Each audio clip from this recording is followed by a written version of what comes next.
Hello there, today I am going to bring you a haul. Now you may or may not have noticed that, as well as most content on this channel to be honest, hauls have disappeared off of my channel. There's no particular reason for that, it's not a moral thing. I enjoy watching hauls, I enjoy filming hauls. It's literally just, because I wasn't getting around to filming, and as I've said before, I didn't have any space on my phone to film. And I was fed up of having, because I normally have my red pile and my haul pile next to each other on the bookshelf. I was fed up of having two piles on the bookshelf. I wanted to be able to put away my nice shiny new books and look at them in their places. And so I kind of just stopped doing hauls for a few months. However, I have got some birthday books today, and before I put them away, I will do a little haul and show you what I've got, because I haven't done one in a long time. So, firstly, we've got The Secret History by Donna Tartt. I really want to read Donna Tartt at the moment. I don't know why. I think this book especially, it just keeps popping up. And a lot of the time I find books that keep reappearing in different guises in my life are books I should read. And this is definitely one of them. It's been absolutely everywhere at the moment. From what I can tell, this is about university students, and I think something sinister, maybe a death, happens. And it's sort of about how they deal with it. I think it's quite spooky, and yeah. Sounds good. Sounds good. I think Donna Tartt, I think I'm going to really like her writing. I also have The Little Friend, which I picked up at a charity shop not long ago, but I think I want to read this one first. So yes, very exciting. Then, next, it's a weird one for me, and that is The Ship of Magic by Robin Hobb. This is the first in the Live Ship Traders trilogy, and I picked this up because Mercedes over at Bertie's Book is Musings, who I will link down below. I love her book recommendations, and she's really been raving about this recently. I think it's a lot of Robin Hobb's trilogies are based in this one world, and I believe this is the second that's based in the world, but apparently you don't have to get the first. I did kind of intend to get the first, but then they didn't have it, and they did have the first in this one, and also this is apparently the best of the two anyway, and you don't need to have read the previous series to understand this. So I'm really looking forward to reading this actually. It's a bit of a beast. But I have been enjoying Song of Ice and Fire by George R. Martin recently. I'm really enjoying just getting completely lost in a world, which I don't normally do. I very rarely read even series of books. I generally read standalones.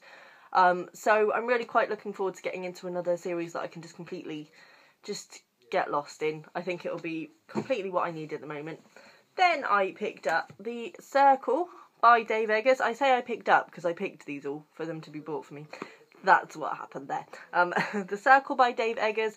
I've kind of wanted to read this for a while and kept forgetting about it, and I saw it and thought, nah, I'll get it. It sounds a bit like, it's kind of an alternate universe where the internet is taking over and it's being run by quite a sinister corporation, I think, and dystopian-y kind of things go a bit wrong. It says on the back that it's kind of the Brave New World for our Brave New World.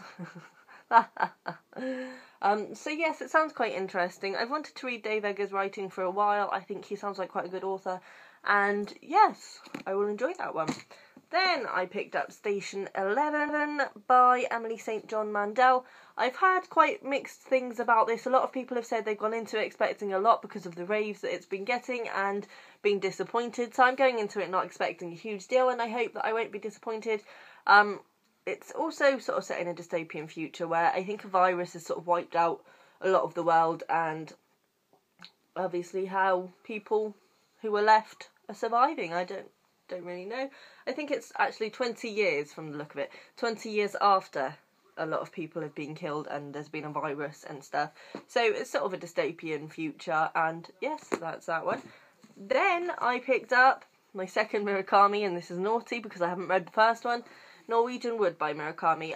I originally bought The Wind-Up Bird Chronicle to read as my first Murakami because I heard somewhere that it was a good place to start. However, a lot of people have said since that because that's more, I think, into magical realism and stuff, so it's probably easier to start with something like Norwegian Wood, which I believe is about a relationship. It's a man looking back on his relationship, and I'm assuming that it was a bit of an unhealthy relationship. And yes, it's just him looking back on that relationship. How many times can I say relationship? So yes, that sounds like it could be more approachable. The Wind-Up Bird Chronicle sounds a bit more out there, and I can see why it might be not the best place to start, so I might well start with this one. Though I feel bad, because the other one's been waiting for me, and, you know, guilt feelings. Then lastly, I got A Little Life by Hanya Yanagihara.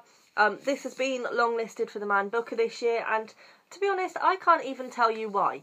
But there is just something about this book that is appealing to me. I don't know whether it's because it's the hardback and it's pretty. There's something about it that drew me to it. Before I even knew what it was about, I knew if I saw it in the bookshop that day, I would be getting it, and I did. From what I can tell, this is sort of a bit of a epic, following these people's lives, starting from when they're in uni and sort of following them throughout their lives.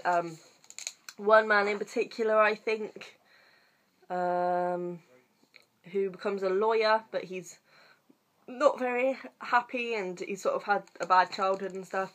So I think it just sort of is a spanning book of their lives, and I think it's meant to be quite gentle and delicate, but I believe the writing's meant to be very beautiful, and obviously it's been long-listed for the Man Booker, so it's going to be something special.